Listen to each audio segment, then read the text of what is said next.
we'll be going over the journey to marriage equality in the United States.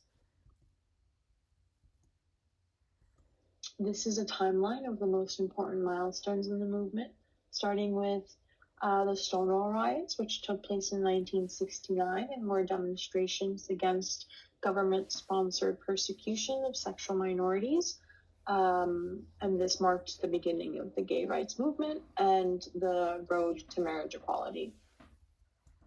In 1970, Jack Baker and Michael McConnell become the first same-sex couple to apply for a marriage license in the United States. They eventually lose their appeal because their application is rejected. In 1973, Maryland becomes the first state to ban same-sex marriage. In 1987, the AIDS Coalition to Unleash Power is formed. Their goals included bringing attention to the AIDS epidemic, urging action from the government, and providing accurate information about the disease. In 1996, President Clinton signs the Defense of Marriage Act into law. This states that neither the federal government nor states have the right to recognize same-sex marriages that were performed in another state. In the year 2000, Vermont becomes the first state to legalize civil union between same-sex partners. In 2003, the Federal Marriage Amendment is introduced. This would add language to the Constitution stating that marriage should only occur between a man and a woman. In 2004 through 2006, 23 states banned same-sex marriage. In 2011, President Obama tells the Department of Justice to stop defending DOMA, stating that it's unconstitutional. In 2012, President Obama states his support for same-sex marriage.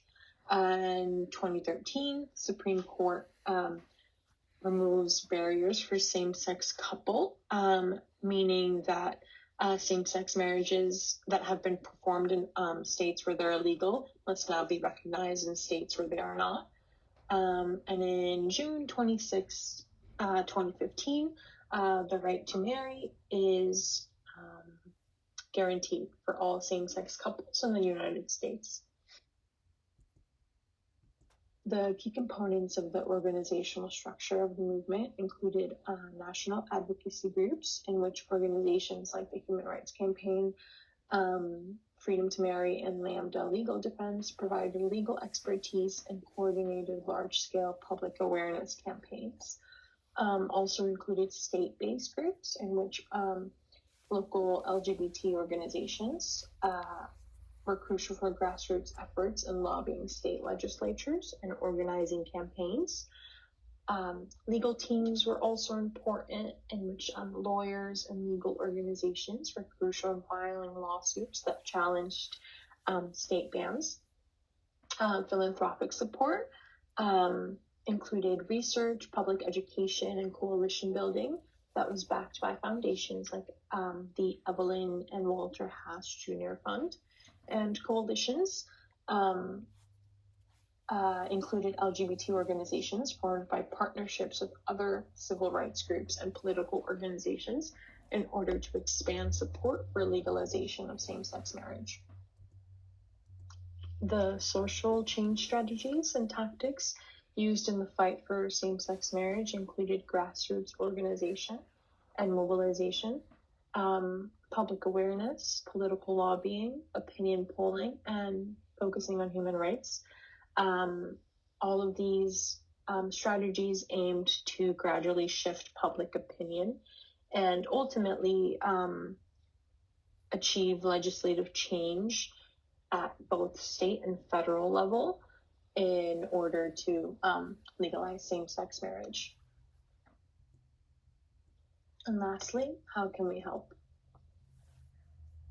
We can advocate for those that have faced legal discrimination for their sexual identity, as well as those that have undergone conversion therapy.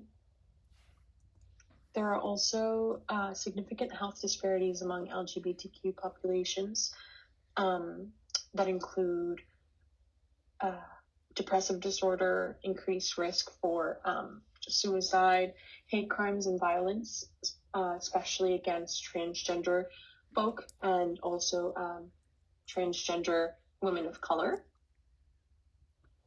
People in the LGBTQ community are also more likely to suffer from substance abuse and homelessness, especially LGBTQ youth. Social workers can also focus on mental health counseling, education and awareness, and creating a supportive environment for their clients by sharing resources, creating a physical and visual indicator that they are a safe space, promoting education and awareness about gender and sexual identity, as well as helping clients accept and normalize their sexual identity and orientation. In the last slide, I've just included some national advocacy groups that could be helpful for those that are struggling with their identity and need a little bit more support.